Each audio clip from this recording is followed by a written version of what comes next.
तुलसी के राम बाबा तुलसी मानस के महाकवि गोस्वामी तुलसीदास जी को मेरा कोटि कोटि शत शत प्रणाम है। तो तुलसी के राम बाबा तुलसी ने श्री रामचरितमानस में श्री राम कथा कही है, जो राम कथा अति पावनी है और जिसके भी कानों में पड़ जाए एक शब्द तो वो शब्द महामंत्र है और सब कष्ट मिटा देने वाला है। श्री रामचरितमानस एक कालजयी रचना है बाबा गोस्वामी तुलसीदास जी की। तो आइए जाने इस बारे में। तो बाबा ने श्री राम कथा श्री रामचरितमानस में श्री राम कथा लिखी है और जो राम कथा बहुत ही सहज और सरल भाषा में, अवधी भाषा में, आपको जो अनपढ़ भी है ना कहते हैं वो भी पढ़ लेगा और उस चौपाई को पढ़कर अभिभूत हो जाएगा, मन गदगद हो जाएगा, क्योंकि बाबा ने ऐसे शब्दों में लिखा ही है सरल भाषा में।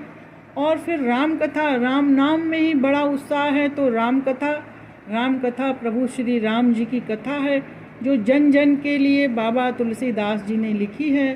श्री रामचरितमानस खुद बाबा ने जो बहुत ही कष्ट उठाया तो उन्होंने कलयुग को ध्यान में रखते हुए इस कथा की रचना की और श्री रघुनाथ जी का चरित्र सुन के सबकी व्यथा कथा जो है, सबकी व्यथा कथा सब हरने वाली श्री राम कथा है।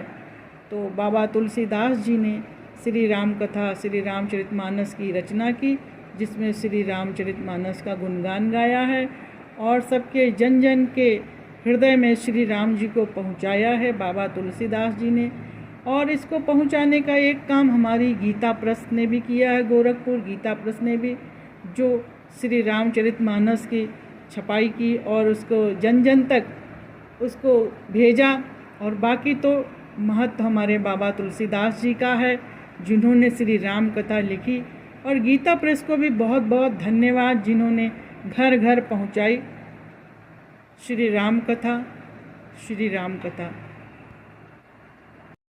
तो बाबा तुलसीदास जी ने सबके हित के लिए ही श्री रामचरितमानस की रचना की है, जिसमें कुल 7 कांड हैं। तो आपको बता दें मित्रों, श्री रामचरितमानस में कुल 7 कांड हैं, तो जिनमें सुंदर कांड का विशेष महत्व है। आप अगर उस 7 कांडों को नहीं कर पाते हैं तो सुंदर कांड को अवश्य कीजिए। कहते हैं हनुमान जी कलयुग के जागृत देवता हैं जो सबके जन जन के लाभ के लिए हैं।